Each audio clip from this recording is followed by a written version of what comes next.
Salam alaikum, massa al khair, bonsoir tout le monde, Azul Fellaoun. Alors, on va répondre aujourd'hui aux questions qui sont restées la dernière fois. Les marqnanash nkemmlouhom. Alors, pour faire vite, on va passer à la première question. Alors, la première question, parlez-nous de la triglycéride. Alors, comment je vais parler? Triglycérides sont des bouquins, ils ont des livres. Alors, qu'est-ce que triglycérides? En bref, وشنو هو عبارة عن دهنيات. يعني il fait partie تاع الدهون comme le cholestérol. Sauf que la différence, c'est que le triglycéride, l'origine ديالو كي يدخل الجسم ماهوش السبة اللي يطلع على جال باللي عندنا مدخول. On a des apports importants comme par exemple les viandes et les graisses. Non, non. Les glycérides, ce sont des graisses, mais l'origine ديالهم, ce sont les sucres. على هذيك نسموه triglycérides. En quelque sorte, les trois glucoses. Triglycérides, c'est le glucose. Mais qui se transforme en graisse. عكس الكوليسترول اللي هما اصلا عباره عن دهون كيدخلوا الجسم يبقوا دهون. La différence, c'est quand le triglycéride يعني زايد عند diabétique en général ou même en dehors du diabète, لازم tout de suite on doit demander une échographie abdominale. علاه؟ parce que الاكثر تلقى عند الناس الشحم هذاك اللي يتكون تاع التريغليسيريد عاده يروح للفوا يروح للكبده ويدير une couche يسموها la stéatose hépatique. La stéatose hépatique, si on ne la prend pas en charge de façon correcte, à la langue, alors il va développer une cirrhose hépatique. اللي هو تشمع الكبد à la langue, donc après des années bien sûr. Mais tout peut être fait, soit par rapport à une hygiène de vie et surtout nutritionnelle correcte, soit parfois on est obligé de donner des médicaments en fonction du profil du patient. هذا pour la triglycéride. Alors, السؤال الآخر ما رأيك في حقن الأنسولين nouveau mix 30. En réalité, ما عنديش رأي. Nouveau mix 30, ce sont des insulines prémix, les prémix qu'on appelle. Donc, une fois l'indication d'elles sont posées, ils doivent être administrés. Maintenant, les doses qu'il faut les adapter en fonction des besoins et en fonction de la réponse تاع الجسم. يعني إنه هادو النوفو ميكس 30 كي نعطوهم الانسان لازم يكون الانسان هذاك يحتاجهم ويحتاجهم في الوقت هذاك، خاطر التريتمون هذا نقدروا نمدوه في فتره معينه ويقدر يكون مفيد لفتره معينه ويقدر يجي نهار يعود غير مفيد. احنا لازم نبدلوا الهدف تاعنا من الاول للاخر، هو لازم يكون لو باسيون bien protégé et avec un équilibre glycémique. Les médicaments qui sont valables par exemple cette année risquent de ne pas l'être l'année prochaine. Mais ça ne veut pas dire qu'on doit changer tout le temps. On ne change pas pour le changement, mais on le change pour avoir une protection en plus. باش تكون دائما عندنا حماية زايدة. Alors, les autres, ce sont des remerciements. Je remercie tous ceux qui nous remercient et surtout qui s'abonnent et qui continuent à contribuer et qui nous encouragent. يعطيكم الصحة. Alors, l'autre question. Alors, je ne suis pas diabétique, mais je ne sais pas. Mon sucre, comme il dit, alors monte le matin et descend l'après-midi sans aucun symptôme, alors que l'hémoglobine glyquée, elle est à 7,60. Alors, il y a quelque chose qui est faux dans ces données-là. Et je demande à celui qui a posé cette question de la vérifier. Si on arrive avec une hémoglobine glyquée à 7,60%, probablement les glycémies sont élevées, voire même très élevées, sans traitement. Parce que la moyenne de glycémie qui correspond à 7,60, elle est de l'ordre de 1,40 jusqu'à 1,80 à jeun. ما بالك quand en postprandial. C'est vrai, هو يقول les glycémies ils sont élevés, les glycémies à jeun sont élevées, mais ils descendent après. Ça, ce sont des cas particuliers où on a une réponse, on a parlé la dernière fois, qu'on a une réponse un petit peu tardive du pancréas qui va entraîner une hypoglycémie en postprandial. Elle a dit qu'il y a des gens qui ont la GPO, l'hyperglycémie provoquée par voie orale pour voir réellement est-ce qu'ils sont diabétiques ou là. Peut-être même 2 heures après, la glycémie sera basse, beaucoup plus basse qu'avant l'ingestion des 60 grammes de glucose. La GPO ne sait pas. Donc pour dire que les chiffres ou bien ce sont des glycémies qui n'ont pas été détectées, ou je lui conseille d'aller faire une prise de sang à l'occasion d'une HGPO, donc prise de sang avant, puis 2 heures après l'ingestion pour être sûr s'il s'agit d'un diabète. Probablement, l'hémoglobine glyquée, c'est vraiment un diabète qui se cache, mais peut-être qu'il n'est pas, ni qui ne demande pas un traitement très fort, mais il demande quand même une prise en charge. Alors, je n'arrive pas, bonsoir docteur, je n'arrive pas à perdre du poids malgré une surveillance quotidienne. Je vous rappelle que j'ai une hypothyroïdie. Merci de me répondre. Alors, si vous avez une hygiène de vie correcte, c'est extraordinaire. Ça veut dire déjà que vous n'allez pas prendre du poids. Tant mieux. Mais attention, dans le cas d'une hypothyroïdie, l'hypothyroïdie, ça fait partie des maladies qui nous exposent à une prise de poids. Parce que le métabolisme de base, il est très très bas. Donc l'apport, même si vous ne mangez pas beaucoup, tout ce que vous mangez va rester en quelque sorte, si on veut schématiser un petit peu. Elle a dit que l'hypothyroïdie, معروفين يزيدوا في الميزان. Si vous faites, si vous êtes en train de pratiquer une bonne hygiène de vie et malgré ça, vous ne perdez pas du poids, et d'un autre côté, l'hypothyroïdie, elle est là, probablement, c'est l'hypothyroïdie qui n'est pas, c'est-à-dire le côté thyroïde n'est pas bien équilibré. Donc, il faut vérifier ce côté-là afin que vous soyez équilibré, aussi bien par rapport à la thyroïde que par rapport à une hygiène de vie correcte. Quand vous les rassemblez les deux, vous avez toutes les chances de perdre, bien sûr, ce poids qui est en plus. Alors, l'autre question. Alors, je demande surtout, s'il vous plaît, alors les questions doivent être brèves et la demande d'elle comme bien précise. Qu'est-ce que vous cherchez à le savoir exactement? Il y a des questions qui sont très longues et je ne comprends pas en fin de compte qu'est-ce qu'ils demandent exactement. Et puis, il y a ceux qui ne sont pas. طرحوا الأسئلة بالعربية il y a aucun problème جاوبوا بالعربية طرحوا بالفرنساوية جاوبوا بالفرنساوية donc il faut juste être clair وباش نقدروا نفهموا les réponses. Alors l'autre question, s'il vous plaît docteur, je suis diabétique de type 2 depuis bientôt 3 ans.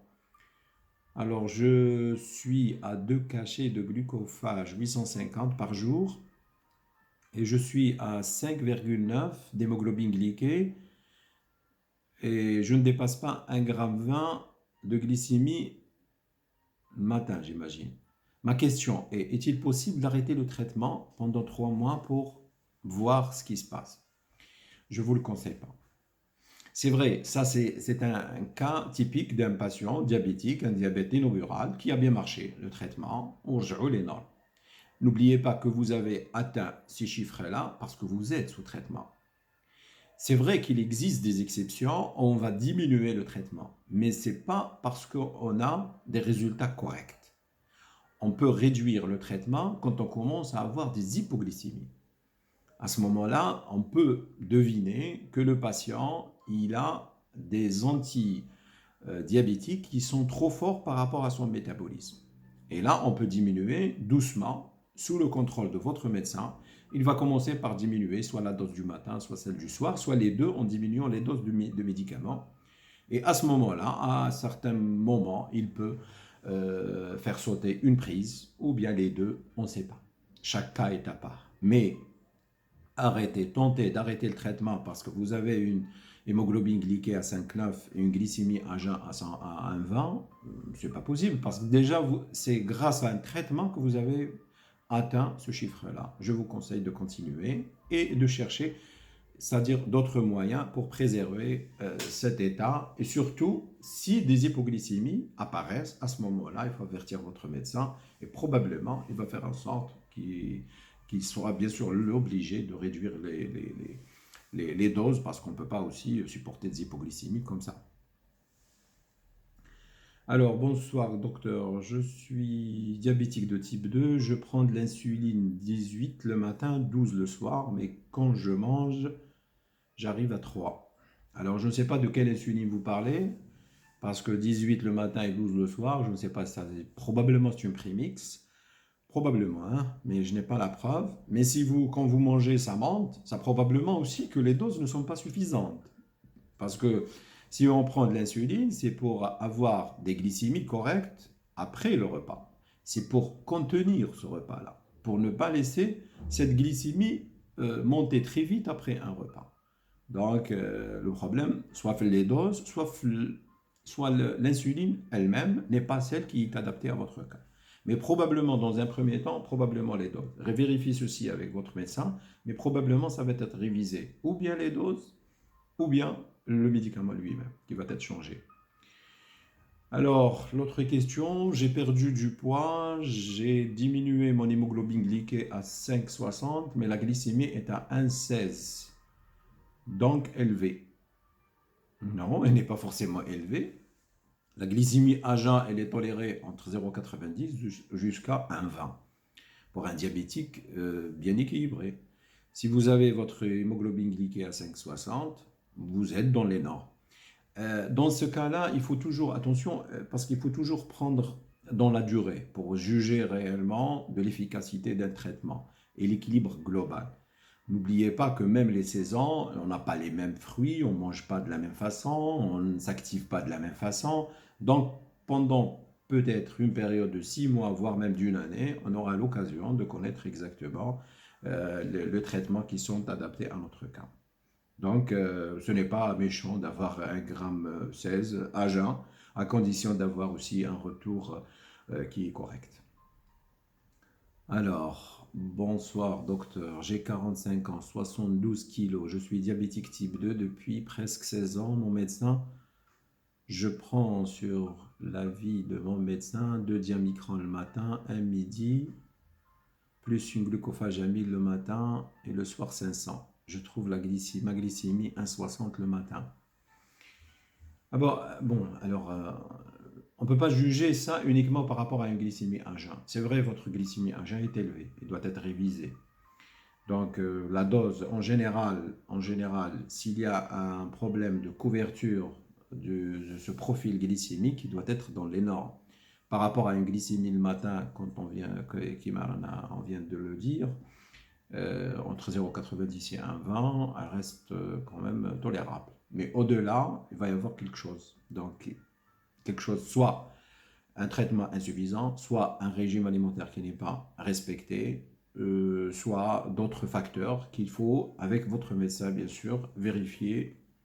Mais on ne peut pas juger comme ça et changer un traitement à partir de 1,60 sans être sûr de quoi il s'agit. Parce qu'augmenter parfois le traitement sans avoir la preuve, ça risque que le problème va se produire à un autre niveau, dans une autre glycémie qu'il faut la guetter pendant les 24 heures.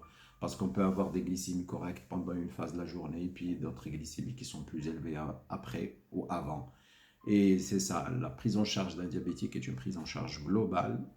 Bien sûr, il faut accompagner le patient dans cette prise en charge, surtout au début de la maladie.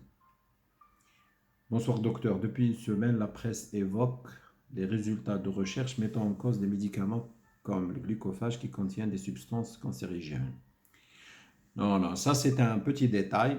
Il s'agit en réalité de traces d'impureté. C'est ce qu'on appelle le NDMA. Ce sont des produits qui font partie de la molécule de la metformine dans un lot qui a été commercialisé en dehors de l'Europe. Ça, c'est l'Agence européenne de contrôle des médicaments qui a donné l'alerte. Mais quand on dit c'est un médicament, comme c'est le cas de Valsartan, pour ceux qui sont hypertendus et qui sont sous un traitement d'hypertension, quand je fais safe les fêtes, il y a eu ça aussi, c'est une alerte qui a été donnée. Donc, et puis certains lots, pas tous les médicaments bien sûr. Donc, ça a été.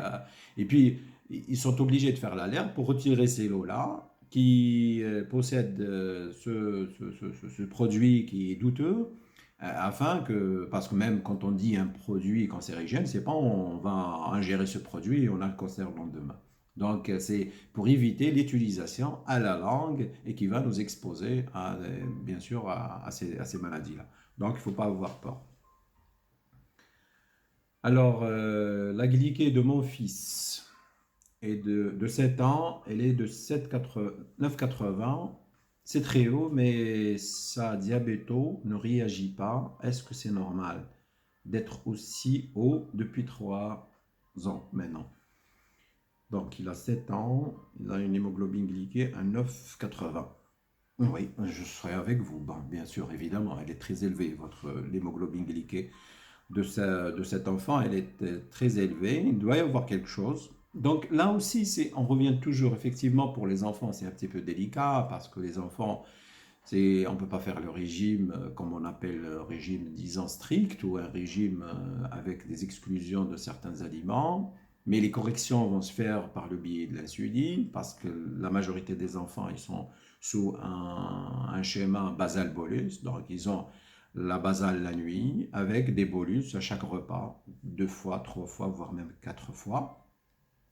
Maintenant, si l'hémoglobine glyquée est à ce chiffre 9,80, probablement c'est une moyenne d'une glycémie élevée pratiquement toute la journée, probablement, avec ce chiffre-là. Donc, ça dépend. Il arrive qu'il soit une glycémie dans la journée qui reste élevée pendant 3, 4, 5 heures de suite, qui soit celle de l'après le repas du midi ou bien celle du soir ou bien autre. Il faut guetter cette hyperglycémie élevée qui est responsable de cette augmentation de cette hémoglobine qui va se répercuter de l'hémoglobine glyquée une fois que vous allez. Donc, c'est une correction qui doit être faite et chercher l'anomalie. Elle est où? Et normalement, cette hémoglobine glyquée ne peut pas rester comme ça. Alors, donc il n'y a pas de question là, sauf que... Alors, bonjour, est-ce qu'il y a du nouveau pour le traitement diabète type A? Quelle est votre expérience par rapport au glucomètre freestyle, le glucomètre sans piqué, bien sûr. Bon, le glucomètre, le freestyle est un moyen extraordinaire qu'on bataille et continue à écrire pour qu'il soit vraiment à la portée surtout des enfants et des femmes enceintes. N'oubliez pas que les femmes enceintes, qui soient un diabète gestationnel, qui soient des diabétiques sous l'insuline pendant la grossesse, ils doivent se piquer entre 5 et 7 fois par jour. Vous voyez, quand on se pique pendant 5 à 7 fois par jour, pendant 9 mois, c'est beaucoup. Et ceci, le freestyle, c'est l'indication parce que c'est un dispositif avec un badge qui va être mis et puis on va juste scanner par le lecteur terminal et on va avoir une glycémie en temps réel. En France, ça fait juste 1 année et demie qu'il est devenu remboursable parce qu'avant, il n'était pas aussi. Et on aimerait bien qu'il soit. Moi, j'ai quelques patients qui sont sous freestyle, mais ils savent très bien que c'est très cher. Ils l'ont ramené avec leurs propres moyens. Mais j'aime bien qu'il se démocratise davantage, il soit à la portée de tous. Encore plus, je dis bien, et je bataille surtout pour les enfants et les adolescents, parce que se piquer régulièrement, encore plus parce qu'ils sont dans le type 1, donc la surveillance de la glycémie, c'est quelque chose de très très important. Et puis la correction des doses, c'est pas le type 2, c'est pas les patients qui sont sous comprimés, c'est pas les patients qui sont sous comprimés avec une seule fois l'insuline, voire même 2 fois l'insuline, mais ils sont diabétiques depuis quelques années seulement, mais vous voyez, quand ça commence à l'enfance déjà ou l'adolescence, c'est une charge lourde à supporter aussi bien pour ces enfants et adolescents ainsi que les parents d'hier. Alors, bonsoir, je ne trouve pas de réponse, docteur. Je ne sais pas quelle question. Moi, je ne trouve pas la question. Alors, merci, docteur, vous apprenez beaucoup. Merci à vous. Je prends du glucophage. Je pense que c'est la dernière question parce que là, le temps passe vite. Je prends du glucophage 850 et je pratique le jeûne intermittent et aussi l'activité physique. Mais la glycémie à jeun est 1,20 et l'hémoglobine glyquée à 7. Est-ce que je suis dans les normes ou je dois changer mes pratiques? Alors, vous êtes quand même sous les normes, dans les normes, quoi. Alors, si vous avez déjà l'hémoglobine glyquée inférieure à 7, c'est plus ou moins l'objectif, hein, inférieur à 7. Pour rester, si vous êtes je ne connais pas votre âge là, ni l'âge de diabète, parce que ce sont deux choses qu'il faut les prendre en même temps, l'âge du patient et l'âge de diabète, depuis quand il est diabétique, et s'il y a d'autres pathologies associées, parce que ça aussi influence un petit peu notre prise. Pour la glycémie à jeun, 1,20, pas mal. L'hémoglobine glyquée inférieure à 7, il faut toujours rester dans cet intervalle. Maintenant, changer des pratiques, oui. Garder toujours, avoir des bonnes pratiques et surtout, il faut vivre avec des pratiques et une hygiène de vie qu'on peut le supporter, qu'on peut l'accepter. Ne faites pas des régimes qui sont très sévères et que vous allez vous l'engager comme une opération qui possède un début et une fin. Non, un régime, c'est une hygiène de vie qu'on adopte et qu'on va prendre plaisir en adoptant en excluant un certain pratiques qui sont mauvaises et qui sont responsables soit de la prise du poids, soit de l'augmentation de la glycémie et autres. Tous les autres régimes qui sont très contraignants et qu'on ne peut pas le supporter, il faut discuter avec votre nutritionniste afin qu'il vous met sous la voie et qui vous arrange le plus parce que, je répète toujours, les diabétiques ne se ressemblent pas. Donc il y a toujours une empreinte personnelle sur l'évolution même de la maladie chez les uns et qui n'est pas forcément chez les autres. Alors, on peut ajouter cette question. Alors, bonsoir, je prends du Diaglini. Mon hémoglobine glyquée se situe entre 4,9 et 5,9. Je voudrais connaître la différence entre glucophage et Diaglini. Je pense que c'est une question dont on a déjà répondu. Diaglini est un sulfamide d'hypoglycémion, alors que le glucophage, ça fait partie des biguanides. Donc, en tout cas, ce sont deux médicaments qui agissent à des niveaux qui sont différents.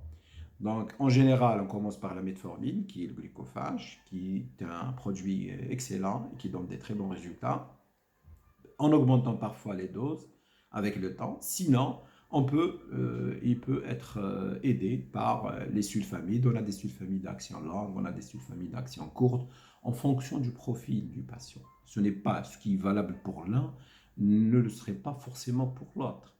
On peut avoir le même âge, on peut avoir les mêmes glycémies, mais notre médecin, il donne pour celui-là ce médicament et pour l'autre un autre médicament. Attention, ça c'est si quelqu'un vient vous raconter, voilà, mon médecin m'a donné ce médicament et depuis tout va bien. Oui, tant mieux, on espère bien que ça va aller pour tout le monde, mais ce n'est pas le cas. Votre médecin, en posant des questions précises, en vous examinant tout le temps, avoir le dossier DLEC en permanence, il a toute votre historique, donc il vous connaît, il va cerner votre profil et il va vous proposer le meilleur traitement qui est valable pour vous. Alors, on prend pratiquement la dernière. Alors, bonsoir docteur, j'ai 62 ans, je consomme le sucre fructose à la place du sucre ordinaire. Qu'en pensez-vous? Ah ben c'est mieux, c'est mieux. Dans un sens, c'est mieux. Mais attention à ne pas compter sur le fructose pour faire des excès. Parce que le fructose, c'est par rapport à l'index glycémique. Le sucre cristallisé, blanc cristallisé, est beaucoup plus... il a un index glycémique qui est très élevé, de l'ordre de... donc pratiquement de 100%. C'est une référence par rapport aux autres apports et les autres nutriments, les fruits et tout. Fructose, il est mieux, mais attention aux excès. Voilà, donc on va s'arrêter là. Inch'Allah, la prochaine fois, on va terminer les autres questions. Essayez d'être précis dans les questions que vous posez et posez-la